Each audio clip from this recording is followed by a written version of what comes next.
Dharmabytes is brought to you by Free Buddhist Audio, the Dharma for your life. Our work is funded entirely by donations from our generous listeners.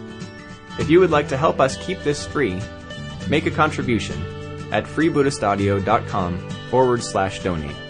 Thank you, and happy listening. Another reason as well that we can tend to make an authority figure out of the Buddha is that we just find it hard to believe just how kind and wise a Buddha can be. Anyone more developed than we are, what could there be to be afraid of? If they're not kinder and wiser than we are, then they're not more developed than we are.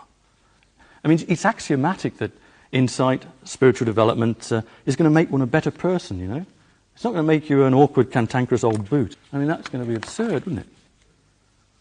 And as I think I've hinted earlier, I used to carry my own projections around. I remember in my early days in the movement, I confided in my teacher, Sangharakshita, that I was afraid of him. The answer he gave was amazing, actually, because he said, well, not only me, I expect. He could have so easily have sort of answered in the vein of, there's nothing to fear, I won't bite, I'm actually quite cuddly once you get to know me. And I would, of course, probably have learnt nothing. But when he said, not only me, I expect, I realised that he was telling me, well, that's yours, isn't it? You're bringing that, and it probably, and you don't only bring it to me, I expect. And that was just amazing. I found that so helpful.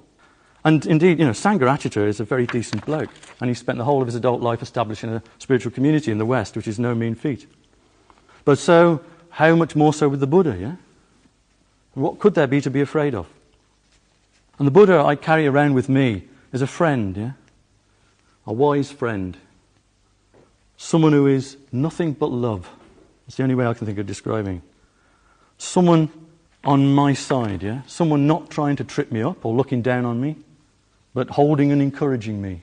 Pure love. We often talk about the Buddha being supreme wisdom and compassion.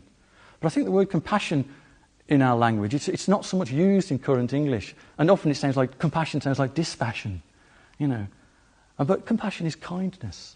And kindness, I think, is one of the most beautiful words in the world. So what could there be to be afraid of? So what is it about this person that made it possible for him to become nothing but love, yeah? What transformation had taken place under the Bodhi tree that made this possible, this believable, yeah?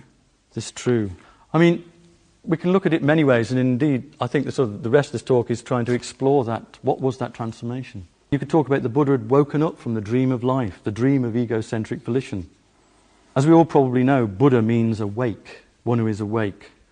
So, I am a Buddha can just as well be easily rendered as, I am awake. And I must admit, I find this a much more accessible way to think of the Buddha. And indeed, the Buddha did recommend to his followers the importance of using the local vernacular in communicating his teaching effectively. And I remember asking my teacher Sangharakshita once how he thought an enlightened being experiences the world. And he replied to the effect, well, actually it's very similar to us, but with a major difference. They're not concerned with I and mine. They would see a tree as we'd see a tree, but without any self-reference. I remember another instance, also some time ago, in a study group, where Sangharakshita once said, but what more enlightenment can there be than to be irreversibly positive? I remember thinking at the time that was a bit prosaic. Some years later, nearly 20 years later, I asked him again about this. And he commented that, well, irreversibility was the point. But I don't think on the first occasion I was able really to take in the idea of being irreversibly positive. But what could be more wonderful? And this definition was so stripped of mumbo-jumbo. It's a great definition, to be irreversibly positive. Yet I was initially disappointed, yeah? The answer wasn't exciting enough or exotic enough. Such was my immaturity at the time. But it did happen 20 years ago. And it's funny, though, I've never forgotten that phrase, actually. And it's always been with me, irreversibly positive. And it's interesting how the years, how my disappointment has turned into real excitement. And so I've always thought, if I could really understand what was going on in the mind of a Buddha, then I'd be able to sort of develop it much more easily. I've always wanted to sort of, if the Buddha was here now, say, well, what's it like to be enlightened? How is it different for you? We hope you enjoyed today's Dharmabyte.